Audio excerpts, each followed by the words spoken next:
L'utilité de Mila sur le terrain, pour moi, il est en complément des prises en charge classiques, orthophoniques, et ça sera soit la possibilité, d'avoir un entraînement à domicile parce que l'avantage, encore une fois, des serious games, c'est la possibilité de les utiliser, quel que soit le contexte, de l'enfant et en particulier à la maison. Donc ça pourrait être un soutien finalement à la rééducation à domicile. Mais pour un certain nombre d'enfants qui sont par exemple en attente de place chez une orthophoniste, ça serait une façon de travailler des basiques, encore une fois, des prérequis de la lecture, sur un mode ludique. Sur le plan scientifique, ce qu'on a essayé d'apporter avec l'équipe de mon service et le Lab de Sorbonne Université à l'équipe de Mila, c'est de tenir compte finalement de ce que l'on sait de la dyslexie, des prérequis de la dyslexie, et que tout ça a été intégré dans le jeu, en tout cas pour un certain nombre de prérequis qui sont importants. Il y a eu plusieurs versions. Il y a eu une première version qui a été mise à disposition pendant le premier confinement. Suite à ça, il y a eu beaucoup de retours, beaucoup de changements, beaucoup d'évolutions.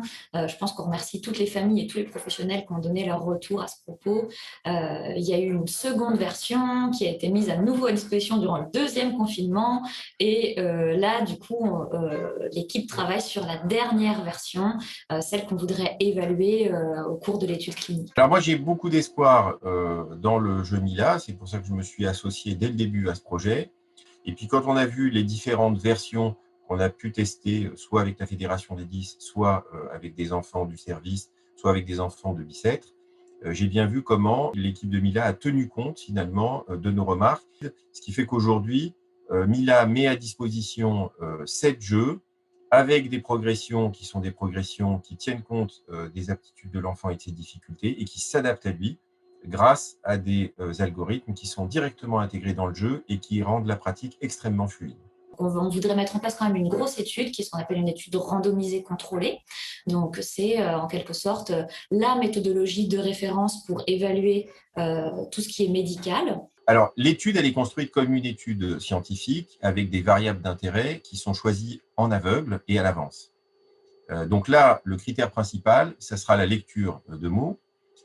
Et le critère secondaire, ça sera la lecture 1 minute qui donne une certaine forme finalement d'efficacité à la lecture. Et on a choisi un autre critère qui est un critère, on va dire, plus psycho-affectif autour de l'estime de soi au cours de l'essai.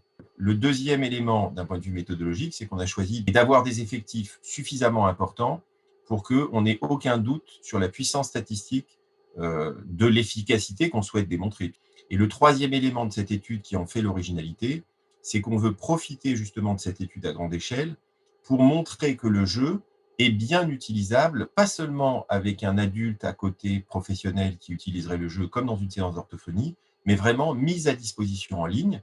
On a essayé de construire l'étude avec le maximum d'évaluation et de bilan en distanciel pour que finalement on ait toute la plénitude de l'utilisation de ce jeu.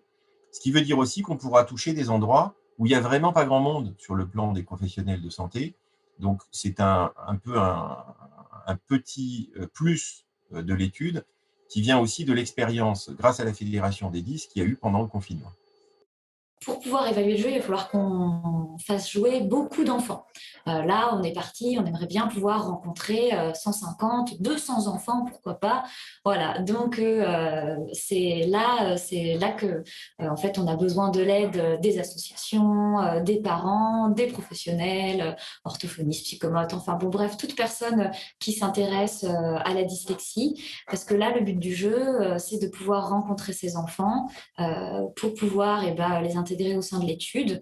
Il n'y a pas vraiment de risque pour les enfants puisqu'il s'agit juste de jouer à un jeu. Il faut juste se dire que voilà, il va falloir jouer pendant 2 mois. Normalement, il n'y a pas de difficulté à jouer à ce jeu qui est quand même super motivant et super sympa.